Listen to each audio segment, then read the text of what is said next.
Первыми этот праздник начали отмечать в Турции и Испании. В 2013 году к Дню сока присоединилась и Россия. В нашей стране это событие традиционно отмечается в третью субботу сентября, как раз в период сбора урожая.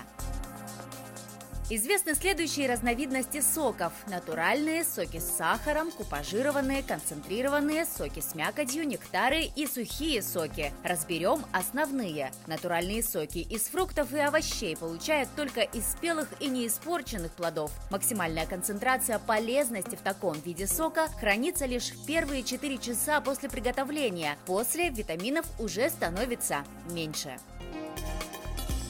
Соки с сахаром готовят из кислых плодов и ягод. Более распространенный вариант производства таких типов фруктов является их купажирование, то есть добавление разных видов фруктов, например, виноградно-яблочный, бананово-клубничный и так далее. Мякоть в соках улучшает вкусовые качества, но при этом снижается уровень натуральности продукта. А вот сухой сок, наоборот, считается менее агрессивным за счет содержания в своем составе фруктовых кислот.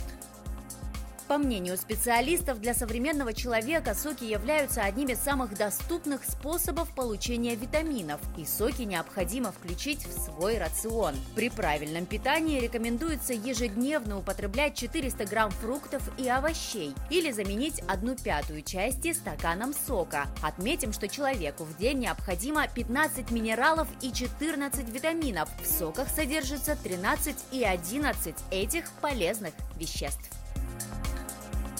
Зачастую потребители самостоятельно делают соки, и это правильно. Пакетированные соки обычно состоят из обезвоженных фруктов или овощей. Таким образом, у любителей домашних соков появляется даже собственная рецептура. Но, как говорят эксперты по питанию, если взрослым соки только полезны, то детям их лучше не употреблять. Сок для ребенка – это должно быть баловство. Почему?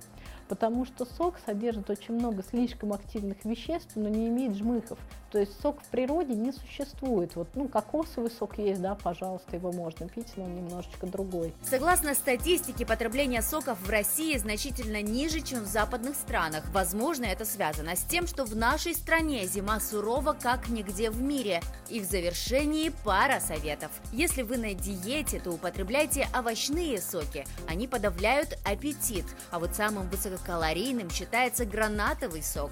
При покупке необходимо выбирать продукт с надписью «Сок прямого отжима». Он самый полезный. Никогда не запивайте таблетки соком. Из-за высокой концентрации веществ в организме это может привести к передозировке или, в худшем случае, к летальному исходу. И, конечно, включая сок в свой рацион, учитывайте состояние здоровья. При некоторых нарушениях углеводного обмена, диабете и ряде других заболеваний посоветуйтесь с врачом. Берегите свое здоровье и пейте правильные соки. Айсена Барнашова специально для «Нового дня».